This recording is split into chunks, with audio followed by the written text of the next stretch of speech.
నువ్వు బైబుల్ రాస్తున్నావు మరి రివర్స్ వస్తారేంటి? మరి నువ్వు రివర్స్ వెళ్తున్నావు కదా మళ్ళీ నాకు అందుకు మరి నేనేం చేస్తాను నువ్వు బైబుల్ రాస్తున్నా అందరూ పాస్టర్లే వచ్చి నీకు దండాలు పెడుతున్నారు కదా బైబుల్ రాస్తున్నా నీకు నేనేం మాట్లాడతాను కదా దానికి మరి తెలియదు అంటున్నారు.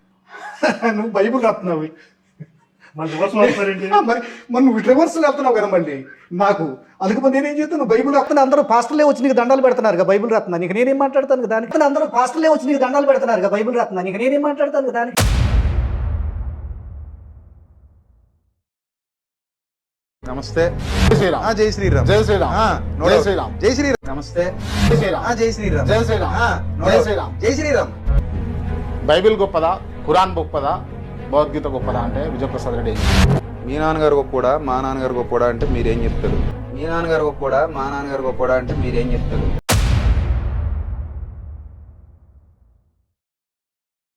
బైబిల్ ప్రకారం మీరు ఒక సృష్టికర్తని చెప్తున్నారు. అవును. ఆయన పేరు యెహోవా అంటారు. అవును. ఆయన సృష్టికర్త అయితే మొత్తం ఆయనే సృష్టించి ఉంటే ఈ సమస్త సృష్టి పట్ల ఆయనకి సమదృష్టి ఉండాలి కదా ఖచ్చితంగా అనేది నా భావన. అవును. అటువంటి సమదృష్టి ఉందా అని అడిగితే మీరేం చెప్తారు? ఆయన సృష్టికర్త అయినప్పుడు ఆయన సృష్టి మీద ఆయనకు సమదృష్టి లేకుండా ఎలా ఉంటుంది? అసలు ఆ పదం ఏంటి నా తెలియకడుతుంది. అంటే ఆయన సృష్టికర్త అన్నప్పుడు ఆయన సమదృష్టి లేకపోవడం ఏంటి? One eternity later. నేను అది చెప్తున్నాను సార్. స్టార్టింగ్ లో ప్రశ్న అందుకే అడిగా. అయితే ఇక్కడ బైబిల్ దేవుడి దృష్టిలో తను చేసిన సృష్టి మొత్తం సమానమా అని చెప్పేసి అడిగా. సమదృష్టి కలిగి ఉన్నారా అని అడిగా. సృష్టి మానవుడు సమానం కాదు.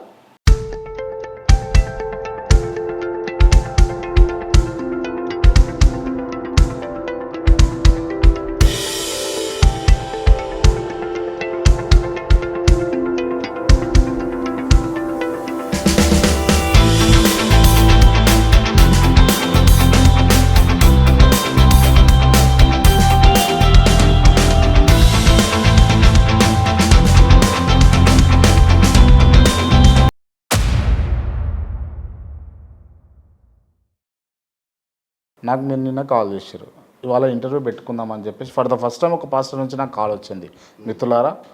సో నేను అగ్రి చేసిన, సార్ రండి అని చెప్పేసి నేను ఇన్వైట్ చేసిన. బైబిల్లో ఉన్న వాటి ప్రకారంగా బ్రతికితే ఎవడో లంగా పనులు చేయడు, లంగాగా బ్రతకడు. ఒక క్వశ్చన్ అయి నుండి నేను అడుగుతా ఉన్నా పర్సనల్గా, లంగా అని మీ నోటి నుంచి రావడం కరెక్టేనా? అంటే